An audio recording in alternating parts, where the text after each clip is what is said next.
Welcome back to the TruGolf Academy. You've joined me, Jon Watts, today at Branston Golf and Country Club. Today's video is all going to be about the correct hip movement in your backswing. So this is going to be a fantastic drill for anyone who's creating a reverse pivot or too much slide in their backswing. Stay tuned to find out how.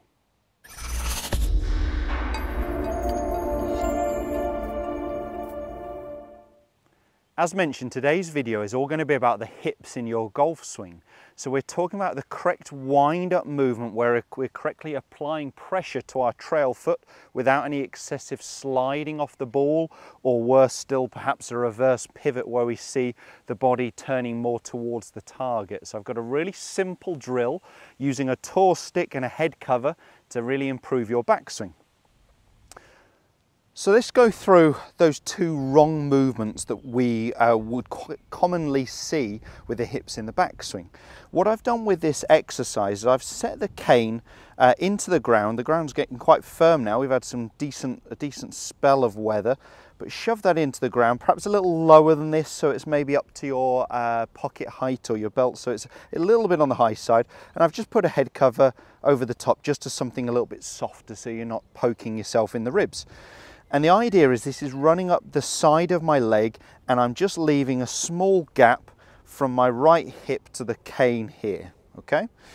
So the wrong movement, one would be if my hips were excessively sliding laterally away from the target here, where you can see I've bumped into the cane and the head cover. And I can feel the pressure now more on the outside edge of my trail foot. So I can feel it moving, almost rolling over where my instep wants to start to lift because the pressure's going too much laterally away from the target. The opposite would be a reverse pivot movement where we'd start to see everything moving towards the target. You can see this big gap I've created here between my right hip and the cane. So what we're really looking for is to load up correctly in our backswing. We want to gradually increase the pressure into our right foot, but we want to get it into the right position as well. We want the pressure to be on the inside edge of my right foot, my trail foot, inside edge of my right thigh here. So we don't want to get this swaying movement. We definitely don't want this feeling where I've got my pressure more on my lead side. We're looking for a gradual increase of pressure into my trail knee here, into the inside edge of my trail knee and trail foot, and you can see I've kept that small little gap from the head cover to my hip.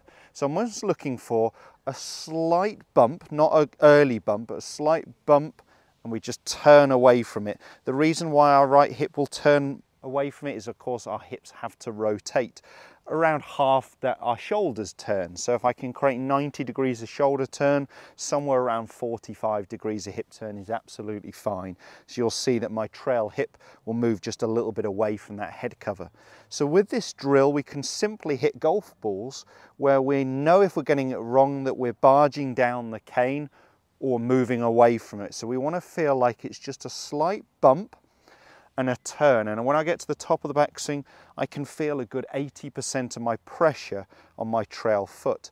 So where we actually want that to be, the exact position would be when our lead arm is parallel to the ground. We'd want our pressure to be about 80-20. As we complete our backswing, the reality is most people with momentum are starting to move already a little bit into their lead side. But this is a great simple drill just to do on the practice area or the driving range.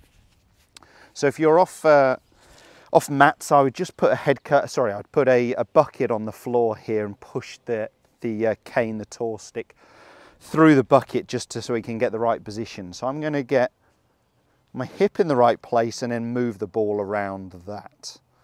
So I can get my body correct. I've just got this small little gap up my trail leg to this cane, and I'm just going to rehearse that movement, feeling that small bump in the backswing and the turn here, and I can feel the pressure more on the inside edge of my right thigh. Now I'm in a better position to start to work the downswing correctly from the ground up using my lower body. Let me give this a go. I've got a 7-iron, but you could do this drill with anything. So I'm going to go nice and slowly first. That's the move I'm really looking for.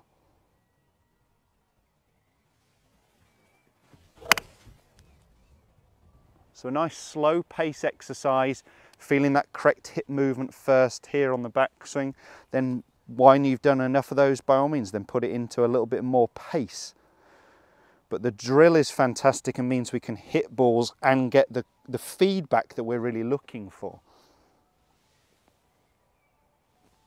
That's the feeling I want to create, gradually increasing that pressure.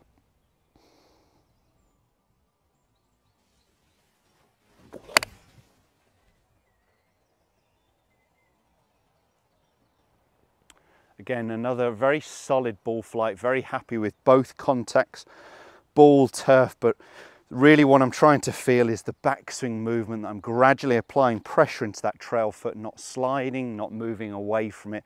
This is a great drill to help you do that. If you are a swayer, a slider, or a reverse pivoter, this is going to be great for you. Make sure you try this on the driving range, on the practice area. Let me know how you get on. Do post some comments and questions below. It's great to hear from you guys.